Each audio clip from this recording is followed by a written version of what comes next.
आज मैं अगर तुम लोगों जैसे लोगों की चलती ना मूवी माफिया, और तुम जैसे सड़े हुए सूडो जर्नलिस्ट की चलती, तो आज मैं इंडिया की टॉप एक्ट्रेस और हाईएस्ट पेड एक्ट्रेस नहीं होती। इन लोगों ने मुझे धमकी देना शुरू किया है कि मुझे बैन कर देंगे, या मेरी कोई चीज़ का मुझे कवर नहीं करेंगे, या मेरा करियर बर्बाद कर देंगे। अरे नालायकों, देशद्रोहियों, बिकाऊ लोगों, तुम लोगों को खरीदने के लाखों भी नहीं चाहिए। तुम लोग तो इतने सस्ते हो, 50-60 रुपए में बिछ जाते हो। जो अपनी देश के साथ गद्दारी करे, अपनी ही थाली में जिसमें खाते हैं उसी में छेद करते हैं, तुम जैसे नालायक मुझको बर्बाद करोगे। तुम लोगों के बाप दादाओं को भी मैंने लोहे के चने चबाए हैं। ये लोग सूडो लिबरल है और ये लोग बिल्कुल भी सेक्युलर नहीं है। अगर ये सेक्युलर होते तो हमेशा धार्मिक चीज़ों को लेके देश की एकता पर हमेशा प्रहार नहीं करते। नमस्कार दोस्तों, आज मैं अपनी जो हमारी इंडियन मीडिया है उसके बारे में आपसे कुछ कहना चाहती हूँ। लेकिन मैं ये ज़रूर कहूँगी कि ऐसा नहीं है कि हर जगह अच्छे लोगों के साथ में कुछ बुरे लोग भी होते हैं। और जो मीडिया है उसने जितना मुझे प्रोत्साहित किया है, जितना मुझे प्रेरित किया है, इतने अच्छे सलाहकार, इतने अच्छे दोस्त जो मुझे मीडिया में मिले हैं, मैं कहूँगी कहीं ना कहीं मेरी सफलता में उनका बहुत बड़ा हाथ है। उनकी मैं हमेशा आभारी रहूँगी।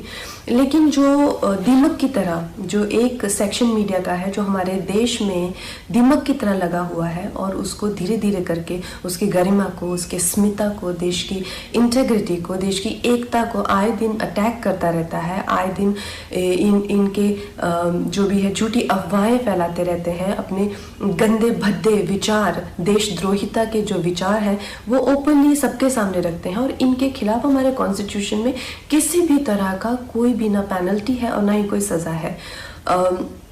आप तो इस चीज़ से मुझे बहुत ही ज़्यादा ठेस लगी और मैंने अपने आप में ही ये डिसाइड कर लिया कि ये जो दो गली मीडिया है, ये जो बिकाऊ मीडिया है, जो खुद को लिबरल कहती है, सेक्युलर कहती है, और कुछ नहीं है, 10वीं फेल भी नहीं है ये लोग सूडो लिबरल है और ये लोग बिल्कुल भी सेक्युलर नहीं है। अगर ये सेक्युलर होते तो हमेशा धार्मिक चीज़ों को लेके देश की एकता पर हमेशा प्रहार नहीं करते।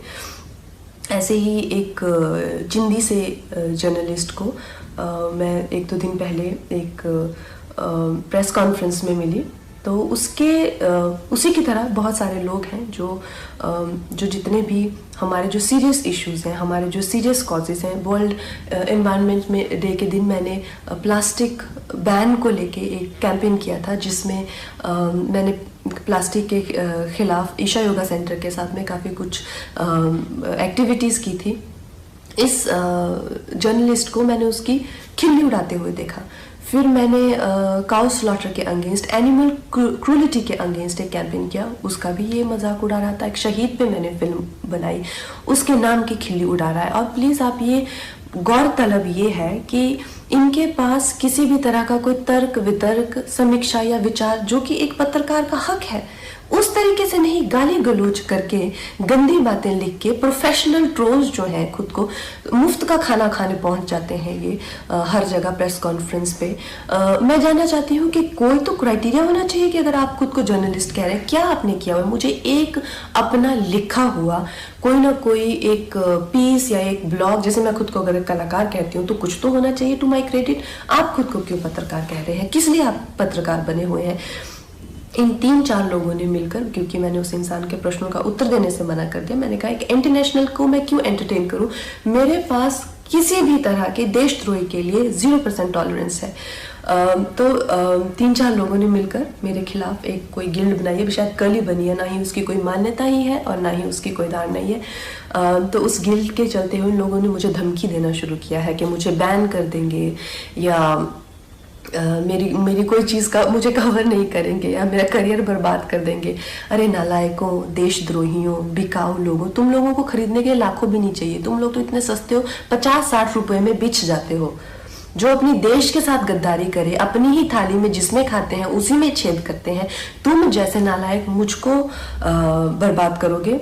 तुम लोगों के बाप दादाओं को भी मैंने लोहे के चने चबाए हैं।